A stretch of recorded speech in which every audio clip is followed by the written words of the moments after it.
আসসালামু আলাইকুম, আশিকুর রহমান তুষার বলছি এটিসিতে। অনেকদিন পরে ভাই, অর্ধেক মাস জুড়ে হচ্ছে দেশের বাইরে সফরে ছিলাম, চলে আসছি দেশে। অনেকদিন আপনাদের সাথে দেখা সাক্ষাৎ নাই, আইসেই আমার দেখা সাক্ষাৎ হয়ে গেছে এই ফোনটার সাথে। এইটা একটা চমৎকার ফোন ভাই। এটার মডেল হচ্ছে আইকিউ নিও 11। আপনারা আইকিউর এই নিও সিরিজের অনেক ফ্যান, অনেক ইউজার আমাদের আছেন জানি। অ্যান্ড আইকিউ নিও 9, নিও 10 লাস্ট 2 বছরই super hit, just super hit, blockbuster hit model ছিল। সেইটার একদম লেটেস্ট ভার্সনটা নিও 11 লঞ্চ হয়ে গেছে। অ্যান্ড লঞ্চের সাথে সাথে বাংলাদেশে নিয়ে আসছে SMS গ্যাজেট। 4টা কালার এটা পাওয়া যায়। SMS গ্যাজেট আমাদের কাছে সাদা কালারে পাঠাইছে। আমরা একদম গরম গরম ফার্স্ট ইমপ্রেশনে নেমে গেছি।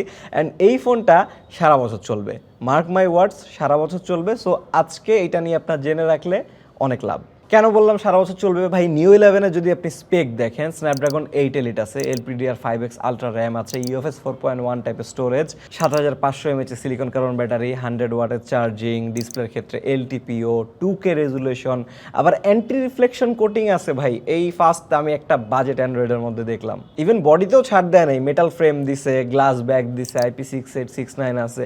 অ্যান্ড এই সব কিছুই কিন্তু পাওয়ার জন্য আপনার লাখ টাকা খরচ করা লাগতেছে না। লাখ টাকার অর্ধেক খরচ করে বা এর কম খরচ করে আপনি পেয়ে যেতেছেন। সো বুঝতে পারতেছেন এইটা হচ্ছে extremely value for money phone. ওরা নিও 10-এর ক্ষেত্রেও সেম রাখছিল, নিও 9-এর ক্ষেত্রেও সিমিলার ব্যাপার স্যাপার রাখছিল। অ্যান্ড নিও 11-এও আই থিঙ্ক সেম জিনিসটা কন্টিনিউ হবে। বাট একটাই ইস্যু, লাস্ট টাইম নিও 10-এর ক্ষেত্রে নেটওয়ার্ক ইস্যুটা প্রচণ্ড আকারে ধারণ করছিল ইউজারদের মধ্যে, যেই কারণে আমরা নিও 10 অতখানি সাজেস্ট করতে পারি নাই। মাঝামাঝি টাইমলাইন থেকে একটু সরে যাওয়া লাগছিল আমাদের।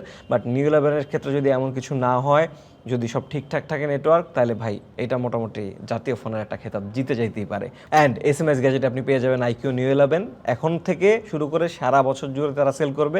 নিও 10 অলরেডি পাওয়া যাচ্ছে, এখনও মানুষ কিনতেছে। নিও 9-ও মনে হয় খুঁজলে 2-4টা পাওয়া যায়। বাট নিও 11 লেটেস্ট চলে আসছে। অ্যান্ড 1 থেকে 2 মাসের মধ্যে এটার প্রাইসটা খুব স্টেবল হয়ে যাবে, তখন কিনলে সবচেয়ে ভালো হবে। SMS গ্যাজেটের ব্রাঞ্চ বাংলাদেশের অনেক জায়গাতে আছে, ঢাকা থেকে শুরু করে অনেক জেলায় তাদের ব্রাঞ্চ ছড়িয়ে। আপনারা SMS গ্যাজেট থেকে চাইনিজ ফোনগুলা নিশ্চিন্তে কিনতে পারেন। এখন যদি আমরা এটাকে এক্সটার্নালি দেখা শুরু করি ভাই, নিও 11 ওই আগের মোটামুটি সিমিলার একটা ডিজাইন লাইন আপ ধরে রাখছে। এটার বাইরে যে ফ্রেমটা, এটা হচ্ছে এখন অ্যালুমিনিয়ামের, মানে মেটাল। আপনি অ্যান্টেনা ব্যান্ড বাইরে দেখতেছেন, এই যে সাদা সাদা প্লাস্টিক অ্যান্টেনা ব্যান্ড, মানে বুঝতে পারতেছেন যে এটা মেটালের। পিছনে কিন্তু গ্লাস ব্যাক আছে, এইবার ওরা রক গ্লাস নাকি কি জানি একটা প্রোটেকশন রাখতেছে। অ্যান্ড ক্যামেরার যে ডিজাইনটা সেটা কিন্তু আগের বারের মতোই অলমোস্ট। বাট এখানে ক্যামেরা বাম্পের পাশে কিন্তু এই যে হালকা গ্যাপ আছে, ক্যামেরা বাম্পের নিচের দিকে হালকা গ্যাপ আছে, এখানে বালু জমবে। এটা একটা প্যারাদায়ক জিনিস হবে। বাট সুবিধা হচ্ছে আপনি এটারে ধুইতে পারবেন, কারণ এই ফোনটা IP68 IP69 রেটেড। সো পানিতে কোনো সমস্যা নাই, বালুতে কোনো সমস্যা নাই। ওরা এই ধরনের ভ্যালু ফর মানি ফোনের ক্ষেত্রেও IP রেটিংটা হাইয়েস্ট দিছে, জিনিসটা ভালো ভাই। 8.1 মিলিমিটার এটা থিকনেস, অ্যান্ড 209-210 গ্রামের মতন ভর। সো অতিরিক্ত ভারীও না ভাই, হাতে কিন্তু খুব ইভেনলি ব্যালেন্স লাগতেছে। অ্যান্ড একটু চিকন লম্বাটে ফোনের মধ্যে পড়ে। এই ফোনগুলোর যে শেপটা আছে, এটা মোটামুটি সব মানুষ পছন্দ করে ভাই। অ্যান্ড বিল কোয়ালিটি সাইড সব ঠিকঠাক থাকলে ডিসপ্লেতে যদি চলে যায়, এটাও কিন্তু ভালো। 6.81 ইঞ্চের হচ্ছে ডিসপ্লে সাইজটা। এটা BOE-র একটা প্যানেল, মোটামুটি লেটেস্ট একটা প্যানেল তারা ইউজ করছে। সো গ্রিন লাইন পড়ার রিস্কটা কম। BOE-র প্যানেলগুলোতে গ্রিন লাইন একটু কম পড়ে। এটা কিন্তু স্যামসাংয়ের অ্যামোলেড প্যানেল না। 2K রেজুলেশন, আগে কিন্তু 1.5K ছিল, আপগ্রেড হয়েছে 144 হার্জের রিফ্রেশ রেট। এই ব্যাপারটা একটু পরে যাচ্ছি। পাশাপাশি LTPO প্যানেল, মানে হচ্ছে রিফ্রেশ রেটটা ভ্যারিয়েবল, 1 হার্জ পর্যন্ত নামতে পারে, খুবই ভালো ব্যাপার। PWM ডিমিং নাম্বারটাও ভালো আছে। বাট ব্রাইটনেসের ব্যাপারটা, এটা নিয়ে আমরা অ্যাকচুয়াল ডাটা পাই নাই ভাই, মাত্র লঞ্চ হয়েছে। অ্যান্ড চাইনিজ ফোনগুলোর ক্ষেত্রে অ্যাকচুয়াল ডাটা পাওয়া খুবই টাফ হয়ে যায়, মানে ইমিডিয়েট লঞ্চের পর। বাট ফোন অনেক ব্রাইট ভাই, কখনো ব্রাইটনেস নিয়ে যেটা প্যারা খাইতে হবে এমন কিন্তু ফোন না, এটা মেজর কোনো সাবজেক্টও না। এছাড়া স্টেরিও স্পিকার আছে, এই জায়গাতেও তারা কোনো ছাড় দেয় নাই। সাউন্ড মোটামুটি ঠিকঠাক আছে, ফার্স্ট ইমপ্রেশনে বেশি কথা বলার কিছু নাই। ইভেন আলট্রাসনিক ফিঙ্গারপ্রিন্ট কিন্তু আছে। ইউজুয়ালি কিন্তু আরও দামি দামি ফোনের ক্ষেত্রে অপটিক্যাল ফিঙ্গারপ্রিন্ট সেন্সর দেয়, বাট ওরা কিন্তু আলট্রাসনিক ইউজ করে। বেশি নিচেও কিন্তু না, বড় ব্যাটারি দিছে, তাও কিন্তু পজিশন মোটামুটি ঠিকঠাক আছে। অ্যান্ড ডিসপ্লে সাইডটায় আপনি ওর দোষ ধরার মতন তেমন কিছুই পাবেন না। সর্বোচ্চ বলতে পারেন ভাই, বেজেলসগুলো একটু থিন হইতে পারতো, বাট যেই দামে দিচ্ছে এই ধরনের কমপ্লেন করার কোনো মানেই থাকে না ভাই। চমৎকার একটা ডিসপ্লে সাইড। জাস্ট আমি আগেও বলছি, এবারও বলে দিচ্ছি ভাই, 144 হার্জ রিফ্রেশ রেট আপনারা পাবেন না, 120 হার্জ ধরে নেবেন, কারণ 144 হার্জ কিছু নির্দিষ্ট অ্যাপে চলে, যেই টাইপের অ্যাপগুলো আপনি মোটামুটি ইউজ করবেনই না। সো আপনি 120 হার্জ ধরে নেন, সেইটাই ঠিকঠাক আছে এই দামের ক্ষেত্রে, কোনো প্যারার কিছু নাই। 120 হার্জ মেনে নিলেই শান্তি। ডিসপ্লে সেটটাও কভার যেহেতু, আমি চলে যাই ভিতরে ভাই। সবচেয়ে top most powerful chipset Snapdragon 8 এলিটের মধ্যে দেওয়া আছে। ওরা কি করে, লেটেস্ট যে ফ্ল্যাগশিপটা আছে তার আগের বছরেরটাই হচ্ছে ইউজ করে, প্রতিবার এই জিনিসটা কন্টিনিউ করতেছে, এবারও হয়েছে। পাশাপাশি LPDDR5X আলট্রা র্যাম, মানে র্যামের ক্ষেত্রে হাইয়েস্ট আছে till now, and UFS 4.1 storage type. এই সব কিছু কিন্তু খুবই জোস। 12 GB র্যাম অপশন পাবেন, 16 GB র্যাম অপশন পাবেন। আমাদের এইটা 512 GB স্টোরেজ, আপনি 256 কিনতে পারবেন, কোনো প্যারার কিছু নাই। অ্যান্ড স্ন্যাপড্রাগন 8 এলিট কতখানি পাওয়ারফুল, কতখানি ক্যাপাবল আপনারা সবাই ভালো করে জানেন ভাই। ফ্যান্টাস্টিক একটা জিনিস, চমৎকার পাওয়ারফুল। সমস্যা হচ্ছে ওভারহিটিংয়ের একটা টেন্ডেন্সি আছে। আমরা স্ন্যাপড্রাগন 8 এলিট আলা ম্যাক্সিমাম ফোনের ক্ষেত্রে দেখছি ভাই ওভারহিটিং, তারপরে হচ্ছে বেশি পরিমাণ হিট প্রডিউস করতেছে, এমন একটা রেকর্ড পাওয়া গেছিল পুরো লাস্ট বছর ধরেই। সেই জন্য এটার হিটিং নিয়ে আমরা কনসার্ন ছিলাম। অ্যান্ড এটাতে 8000 মিলিমিটার স্কোয়ারের ওরা একটা ভেপার কুলিং চেম্বার ইউজ করছে, অনেকখানি কাজ করার চেষ্টা করছে। যতখানি আমরা ওদের ওয়েবসাইট দেখে, ওদের ভাবভঙ্গি দেখে বুঝলাম হিটিং কতখানি কন্ট্রোলে, কি পরিমাণ হচ্ছে পাওয়ার, কোনো জায়গায় কাট করে রাখছে কিনা, কোনো জায়গায় ক্যাপ করে রাখছে কিনা, সেগুলো সব কিছু রিভিউতে জানাবো। এখানে যেটা ব্যাপার ভাই, পাবজি খেলছি, কল অফ ডিউটি মোবাইল খেলছি, টুকটাক ডেল্টা ফোর্স একটু ট্রাই করছি। পাবজি এখনও 90 FPS 120 FPS ইনাবল হয় নাই, হয়ে যাবে, চিন্তা নাই, প্যারা কিছু নাই। Delta force, call of duty mobile, ওগুলো আবার ঠিকঠাক চলতেছে, ওইগুলো নিয়ে কোনো ঝামেলা নাই। মূল কথা হচ্ছে ভাই, আপনি পারফরমেন্সটা একদম টপ নচ পাচ্ছেন। এর থেকে বেশি এই প্রাইসে পাওয়া মোটামুটি সম্ভবই না। পাশাপাশি কিন্তু ওদের যে Q2, ভিভোর যে Q2 গেমিং চিপ, সেটাও কিন্তু এটার মধ্যে আছে। আচ্ছা, আমরা দেন চলে যাই হচ্ছে ব্যাটারিতে। 7500 mAh silicon carbon battery easily আপনাকে 1.5 থেকে 2 দিনের মতন ব্যাকআপ দিয়ে ফেলবে। মানে আগের দিন বাগে খেয়ে ফেলছে যে ব্যাটারি নামক জিনিসটা নিয়ে আপনার চিন্তা করা লাগবে, ওই দিন ভুলে যান। এখন সবারই ব্যাটারি ব্যাকআপ ভালো। আর চার্জিংয়ের ক্ষেত্রে বক্সে আপনি 100 ওয়াটের চার্জিং পাওয়া যাবেন। আগে হচ্ছে 120 ছিল, এখন 100 ওয়াটে নামছে। কোনো প্যারার কিছু নাই, যত কম হয় তত ভালো ভাই, কারণ অতিরিক্ত ফাস্ট চার্জ হলে আবার ব্যাটারি লাইফটা খুব দ্রুত ডিপ্লেট হয়ে যায়, ব্যাটারির ক্ষতি হতে থাকে। 100 ওয়াট দিয়ে আপনি চার্জ করতে পারবেন, এই সেট ভালো। ও ওয়্যারলেস চার্জিং নাই, এই জায়গাতেই ওরা ফ্ল্যাগশিপ বা সেমি ফ্ল্যাগশিপ ডিভাইস থেকে অ্যাকচুয়ালি পিছিয়ে থাকে, বা এই জায়গাটায় গ্যাপ রাখে। আর রিভার্স ওয়্যার চার্জিং আছে, অ্যান্ড হচ্ছে বাইপাস চার্জিং আছে, যেটা হচ্ছে গেমাররা বেশি খুঁজে, অ্যান্ড গেমারদের কিন্তু পছন্দের একটা ডিভাইস এটা। দেন চলে আসি সফটওয়্যার পার্টে। সফটওয়্যারে আমি দেখতেছি অরিজিন OS 6 দিছে এটা। হ্যাঁ, সুন্দর লাগতেছে, অনেকখানি iOS এর কাছাকাছি একটা ভাইব টাইপ দিতেছে, একটা স্টাইল দিতেছে, ওই যে লিকুইড গ্লাসের একটু কাছাকাছি একটা ফিল দেওয়ার চেষ্টা করতেছে।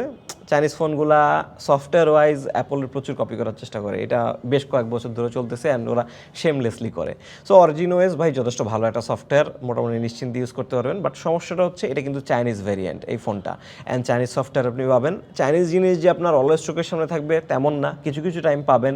সমস্যাটা হচ্ছে চাইনিজ রমের ক্ষেত্রে কিন্তু আমাদের দেশে সমস্যা হয় অ্যাপসের নোটিফিকেশনের ক্ষেত্রে। নোটিফিকেশন ডিলে হয়, অনেক মেসেঞ্জারে, হোয়াটসঅ্যাপে কল আসলে হচ্ছে আসে না, একটু পরে অ্যাপিয়ার করে, বা আপনার নোটিফিকেশন সেটটা টাইনা দেন, আপনার দেখতে হবে যে কী মেসেজ আসছে, অথবা অ্যাপের মধ্যে নোটিফিকেশনগুলো সব মিউট হয়ে থাকবে। অ্যাপে ঢুকলে তখন হচ্ছে দেখবেন দাব দাব দাব করে মেসেজ আইসা রয়েছে, আপনি এতক্ষণ বুঝেন নাই। সো এই ধরনের নোটিফিকেশন ডিলেগুলা যারা চাইনিজ রম ইউজার আছেন নিয়মিত ফেস করতেছেন, কিছু টোটকা দিয়ে সলভ করা যায়। এই টোটকাগুলো আমরা অসংখ্যবার দিয়ে ফেলছি, আপনি একটু আমাদের আগের ভিডিওগুলো দেখলে আরও ক্লিয়ার হয়ে যাবেন। বাট এই প্যারাটা খাবেন, সেটা মাথায় রেখে হচ্ছে ফোনগুলো কিনবেন। এইটাই অনলি ডাউনসাইড এই ফোনগুলোর, এছাড়া কোনো মেজর ডাউনসাইড নাই যেই দামে এই ফোনগুলো অফার করে। কত বছর সফটওয়্যার আপডেট, সফটওয়্যারের কী কী ফিচার আছে, এগুলো ভাই আমরা রিভিউতে আলাপ করবো। ফার্স্ট ইম্প্রেশনে এত আলাপের কিছু নাই, আমরা চলে যাচ্ছি হচ্ছে ক্যামেরায়। এখন গেমিং ফোন বা পারফরমেন্স ফোকাসড ফোন যখন হয়, আমরা এক্সপেক্ট করি কি ক্যামেরাটা বাজে হবে। বাট আইকিউ এখানে অনলি ডিফারেন্ট মনে হয়েছিল ভাই এতদিন। আইকিউ নিও 10, স্পেশালি নিও 10-এর ক্ষেত্রে আমরা দেখছি যে না, ও যেই দাম দিচ্ছে এই দামে ও পারফরমেন্সও জোস দিচ্ছে, ক্যামেরাটাও ভালো দিচ্ছে, খারাপ কোনোভাবে দিচ্ছে না, ভালো ক্যামেরা দিচ্ছিল, যেটা মোস্ট ডেফিনেটলি ম্যাক্সিমাম পিপলকে সাজেস্ট করা যায়। আগের বার ছিল হচ্ছে ওদের প্রাইমারিটা 50 মেগাপিক্সেলের 921 IMX, অ্যান্ড একটা 8 মেগাপিক্সেলের আলট্রা ওয়াইড। এবারও মোটামুটি সেম ব্যাপার, বাট এবার প্রাইমারি সেন্সরটা হচ্ছে ওদের লাইটিয়া লাইট 700V, অ্যান্ড হচ্ছে সেকেন্ডারিটা হচ্ছে 8 মেগাপিক্সেলের আলট্রা ওয়াইড, ওই আগের মতনই আছে। এখন IMX 921 আগের বার, এবার হচ্ছে 700V লাইটিয়া লাইট। এই দুইটা মোটামুটি ভাই একই জিনিস, কাছাকাছি জিনিস, রিব্র্যান্ডেড, একটু আপগ্রেডেড, এই টাইপের ব্যাপার স্যাপার ধরতে পারেন, বাট মোটামুটি একই জিনিসপাতি। আর এই যে প্রাইমারি সেন্সরটা আছে, এই সেন্সর আবার ভার্সেটাইল ইউসেজ। এই 921 বলেন বা 700V, যদি এগুলোর এক কাতারে রাখেন, আপনি OnePlus Nord 5 ইউজ দেখছেন এটার, তারপরে টেকনো ক্যামন 40 Pro, ওই 25-27 টাকা দামের একটা হচ্ছে অফিসিয়াল ফোনের ক্ষেত্রে ওইটার ইউসেজ আমরা দেখছি। আবার IQ15 যে ফ্ল্যাগশিপ ফোন আছে ওদের, সেটার মধ্যে হচ্ছে এই সেন্সরটা আছে। মানে একদম কম দামি ফোনেও আছে, দামি ফোনেও আছে, বাট এই সেন্সরটা ভালো, যথেষ্ট পরিমাণ ভালো, খারাপের কোনো দিকে না। কে কতভাবে ইউটিলাইজ করতে পারতেছে, চিপসেটটা কতখানি পাওয়ারফুল, কতখানি ISPটা পাওয়ারফুল, তার উপর অনেকখানি ডিপেন্ড করে হচ্ছে চেঞ্জ হয়। আমি কিছু ফটো স্যাম্পল দেখায় দিচ্ছি। IQ নিউ 10 যতখানি ভালো ছিল, ততখানি যদি ভালো থাকতে পারে, তাইলেই ভাই ওর জন্য আমি 5 মার্ক দিয়ে দিব। ওর যে অনেক আপগ্রেড হইতে হবে এমন কোনো ব্যাপার ছিল না, অলরেডি গুড ক্যামেরা ছিল। এবারও যদি দামটা কম থাকে তাহলে হচ্ছে আমি এবার ওরে 5 দিব, বাট এইটা টোটালি রিভিউতে দেখার ব্যাপার। আর এটাতে কিন্তু ভিডিওর ক্ষেত্রে 8K অপশন আছে, 4K 360 অপশন আছে, কতখানি ইউজেবল হ্যাঁ ওইটাও পরে দেখার ব্যাপার। আর ফ্রন্ট ক্যামেরার ক্ষেত্রে 16 মেগাপিক্সেল ফ্রন্ট ক্যামেরা, এইখানে একটু আমি ত্রুটি ধরবো, 4K 30 রেকর্ডিং অপশন নাই, এখানে 1080p 30 FPS পর্যন্ত ফ্রন্টে ভিডিওটা ম্যাক্স। এটা হচ্ছে একটা কি বলে গ্যাপ বা কনস। আর ফ্রন্ট ক্যামেরা ছবিগুলো মোটামুটি ভালোই আছে, আমি আপনার শর্টকাটে দেখাই দিচ্ছি। ক্যামেরা সেন্ট্রিক ফোন না দেখে বেশি কথা বলার কিছু নাই, যা যা কথা বলা সেটা রিভিউতেই একদম ফাইনাল ভার্ডিক্ট দিয়ে দিব। এই ছিল মোটামুটি আইকিউ নিও 11, 4টা কালারে পাওয়া যায় ভাই, এইবারও দেদারসে বিক্রি হবে মোটামুটি আমি নিশ্চিত। ও কিছু খুচরা তথ্য দিয়ে নেই ভাই, এগুলোতেও কিন্তু কম দেয় নাই। ওয়াইফাই 7 এর সাপোর্ট আছে, ভেরি গুড। ব্লুটুথ 5.4, NFC আছে কিন্তু এটার মধ্যে, NFC অ্যাভেলেবেল।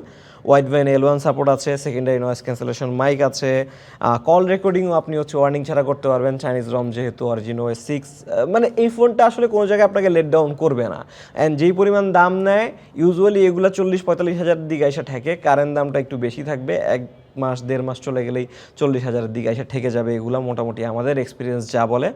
আমি একটা জিনিস বলতে চাই আপনাদেরকে, যারাই এটিসিবাসী আছেন আইকিউ নিও 11 কিনবেন আমাদের এই ফার্স্ট ইমপ্রেশন ভিডিওর পরে অ্যান্ড আমাদের রিভিউ ভিডিও আপলোড করার আগ পর্যন্ত, তারা দয়া করে এই ফার্স্ট ইমপ্রেশন ভিডিওর কমেন্ট বক্সে একটা করে মন্তব্য রাখবেন যে ভাই আমি আইকিউ নিও 11 কিনছি, অ্যান্ড কেনার পর যত আপডেট পাবেন, লাইক 3-4 দিন ইউজ করছেন, ইউজ করে হচ্ছে এইটা ভালো লাগছে আপনার কাছে, এইটা খারাপ লাগছে, এই বাগটা খুঁজে পাইছেন, অথবা এই নেটওয়ার্ক ইস্যুটা পাইছেন কিনা। স্পেশালি নেটওয়ার্ক ইস্যুটা দেখতে হবে, কারণ লাস্ট টাইম কিন্তু নিও 10টাকে অনেক মানুষ বয়কট করছিল নেটওয়ার্ক ইস্যুর কারণে, আবার অনেকে কিনছে পায়ও নাই নেটওয়ার্ক ইস্যু, দুই পার্টি মানুষই থাকে আসলে।